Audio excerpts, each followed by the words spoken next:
참고인이 발언한 부분에 대해서 임성근 증인 혹시 반박하거나 할 말 있으면 해보세요. 네. 일단 1분간 하세요. 예, 위증과 관련해서 언급했던 제가 수중 수색을 했던 사실을 다시 사고가 나서 사고가 났는데 수중에서 하다가 사고가 났다는 것을 알았던 사실은 제가 아까 19시경이라고 했는데 우리 김경호 변호인은 10시 46분에 참모장을 통해서 참모장이 그걸 확인해 갔다 했는데 당시 저는 예천에 있었고 참모장은 포항에 있었습니다. 그래서 참모장과 제가 소통하지 않았고 그래서 저는 예천에서 탐색 구조 실종이 됐기 때문에 빨리 찾아야 돼서 그걸 하다 보니까 제가 19시경에 수사대장이 이제 예천 쪽으로 오다 보니까 그때 밑에 있는 7여단장을 통해서 알게 된 겁니다. 그래서 제가 안 시간은 19시 10분경이다라는 것이고 일단 거기까지요. 자, 예. 임성근 증인이 1분간 발언했는데 김경호 참고인도 재반박할 시간 1분간 드리겠습니다. 해병대 수사단에서 임성근 증인이 직접 자신의 발언은 22일 날 연결식 날 알았다라고 했습니다. 수중 수색 사실을 그날 알았다라고 했는데 오늘은 19일 19시에 알았다라고 해서 자신의 발언을 자신이 뒤집고 있다. 이렇게 생각합니다. 그것은 제가 그것도 자, 답변을 드려도 되겠습니까? 김경호 참고인 그 부분에 대해서는 반박하신 거죠? 저는 제가 본 진술 내용 그대로 네, 말씀드립니다. 그렇습니다. 자, 임성근 증인께 다시 기회 드리겠습니다. 이것 말고 지금 김경호 참고인이 쭉 말한 부분에 대해서 혹시 반박할 내용이 있으면 1분간 반박할 시간 드리겠습니다. 방금 전에 김경호 참고인이 얘기했던 그것은 아까 사진을 본 것에 대한 답변이었습니다. 제가 피의자 진술 조사에. 그래서 그 사진은 연결식이 끝나고 언론에서 이슈가 돼서 그때 제가 보았다라고 그 사진을 본 시간이 연결식 이후에 본 시간이다라는 점입니다. 그래서 사실을 잘못 판단했다. 사실 오인이다 말씀드리고 싶고요.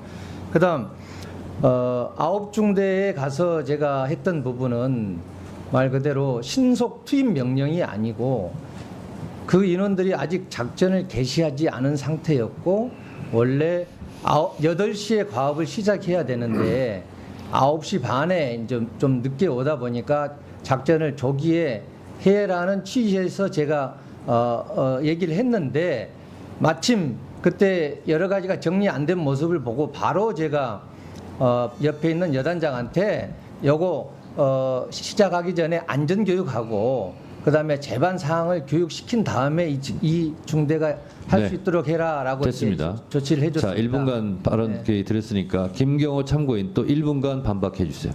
이 사건 국민일보 일면 사진의 일렬식 수중 수색 그 사진은 바로 수중 수색 사실에 대한 인지가 핵심입니다. 오늘 오전에 어느 국회의원님이 그 사진을 올려주시고 물어봤을 때에는 수중 수색 사실을 7월 19일 19시에 알았다. 이렇게 발언했습니다. 그런데 수사단에서의 발언은 바로 그 국민일보 사진을 22일 날 받고 수중 수색 사실도 그날 알았다라고 하면서 자신은 어떠한 수중 수색 지시도 한 바 없다까지 얘기했습니다. 따라서 여기서 핵심은 수중 수색 사실의 인지이고 그것에 대해서 오전에 분명히 7월 19일 19시라고 얘기했는데 그것은 자신의 발언과 기존의 발언과 배치된다. 자, 이 부분에 대해서 임성근 증인 1분간 또 발언하시죠. 네. 제가 정확히 제가 진술하고 진술서에도 제출한 것은 수중 수색이었다는 것을 알게 된 것은 사고가 나서 7월 19일 19시 10분경에 사고가 난 다음에 알게 된 것이고 그다음에 그 사진에 대해서 사진을 언제 인지했느냐? 원래 사진이 19일 아침에 카톡으로 왔는데 언제 내가 인지를 했느냐? 그것은 연결식이 끝나고 나서 제가 언론에서 이슈돼서 그게 그 문제가 된다 하고 제 카톡에도 있다는 얘기를 누군가로부터 들어서 그때 제가 알게 됐다. 그걸 좀 설명하는 자, 겁니다. 임성근 증인. 네. 본인이 계속 지시는 하지 않았다. 현장 지도만 했다. 이렇게 입장을 고수하시는 거죠? 예, 그렇습니다. 자, 이 부분에 대해서 김경호 증인 1분간 반박해 주세요. 현장 지도를 했지 지시는 하지 않았다 하는 부분에 대해서. 먼저 현장에 도착하자마자 갑자기 실종자 수색 작전으로 변경 명령을 내린 게 임성근 증인입니다. 그게 카톡에 나와 있습니다. 그리고 구중대에서는 신속 투입 명령, 안정성 평가 생략하고 그 명령도 그 구중대장의 진술에 나와 있고, 또한 오후에는 작전 자체가 불가능한데 작전 지속 명령을 내렸다라고 녹취에도 나옵니다. 그리고 이 사건 가장 위험했던 바둑판식으로 수색 작전 명령도 카톡에 분명히 나옵니다. 객관적 증거는 차고 넘칩니다. 자, 임성근 증인, 바둑판식으로 찔러라 하는 작전 지시를 했다라고 지금 김경호 참고인께서 말씀하시는 거죠? 그렇습니다. 네, 이 부분에 대해서 반박해 주세요. 네. 바둑판식 수색이 나온 것은 아까 위원장님께서 카톡으로 지시했다는 그 사단장 지시사항입니다. 그 사단장 지시사항은 일단 그 사단장은 누구죠? 접니다. 지시했네요, 그러면. 저의 지시사항으로 있는데 그게 포병 부대만 있는 사단장 지시사항입니다. 다른 데는 그게 없는 사단장 지시사항입니다. 즉 제가 지시하라고 해야 사단장 지시사항이 되는데 그 부대만 있다는 겁니다. 그다음 그 안에 들어있는 내용 자체도 제가 여단장을 통해서 언급하고 지시하고 또 강조한 것은 바둑판식 수색이었는데 나머지 찔러가면서 해라 이런 내용들이 들어가 있는데 그것은 이미 여단장이 아침부터 집안이 약해서 찔러가면서 이렇게 안전성 차원에서 해라 하는 그런 것까지 포함해서 돼 있기 때문에 제가 한 것은 바둑판식 수색 하나다라는 말씀이고, 바둑판식 수색은 지금 1열 종대, 2열 종대, 횡대 이런 어떤 수색 대형이 아닙니다. 바둑판식은 바둑판식으로 바둑판처럼 구역화해서 이걸 딱 쪼개가지고 어느 네. 지역이 알겠어요. 중요하면은 그걸 취지를 집중적으로 알겠습니다. 하라. 취지를 이런 알겠습니다. 것이지 자. 구역화 세분합니다. 됐습니다. 아니, 자, 대형이 아닙니다. 예. 대형이 자. 아니고 예. 다른 분들은 좀 자제해 주시고요. 자, 김경호 참고인 이 부분에 대해서 반박해 주세요. 바둑판식이 왜 수중 수색 지시였느냐? 카톡에 이런 대목이 나옵니다. 탐색 및 수색 다시 실시입니다.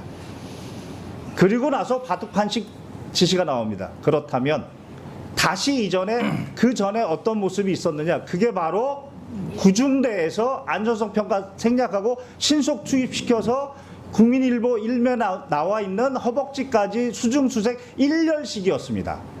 그것을 보고 나서 포병은 비효율적이다. 1열식이 비효율적이라는 겁니다. 그리고 바둑판식으로 무릎 아래까지 내려가서 찔러보면서 해라 라고 했던 것입니다. 따라서 포병 모든 대원들은 오전에 구중대장이 그렇게 엄청나게 질책을 받고 화가 났다. 그게 1년씩이었다. 수중수색에서 그게 비효율적이었다. 이미 다 전파되어 있는 상황이었습니다. 따라서 수중수색을 바둑판식으로 하라는 얘기는 격자 모양으로 하라는 거구나.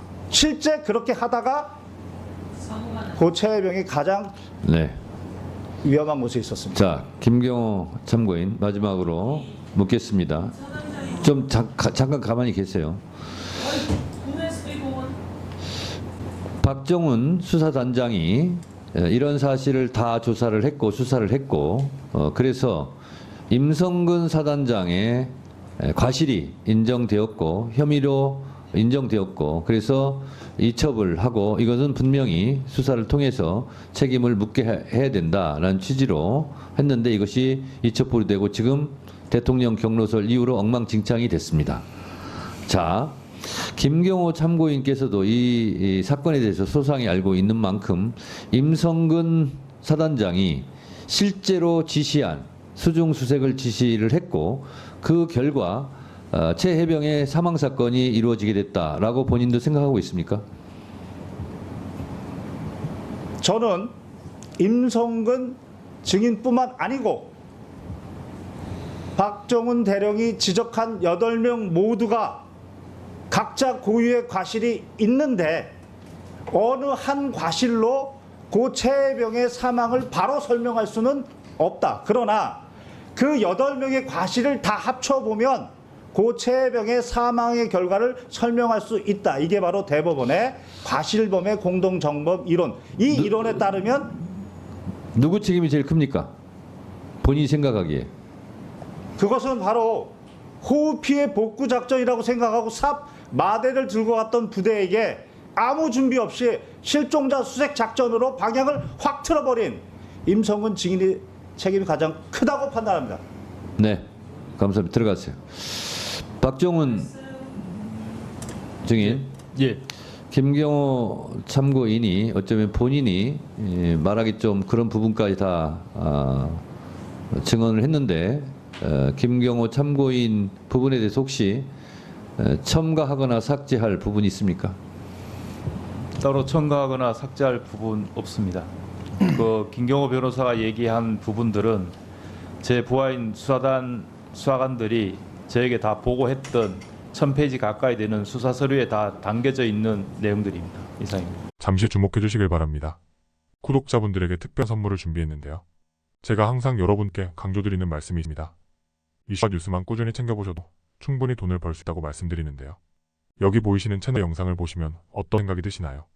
그냥 눈에 보이시는 뉴스 영상만 보시고 아무 생각이 없으신가요? 그렇다면 저는 잘못된 것이라고 말씀드리고 싶습니다.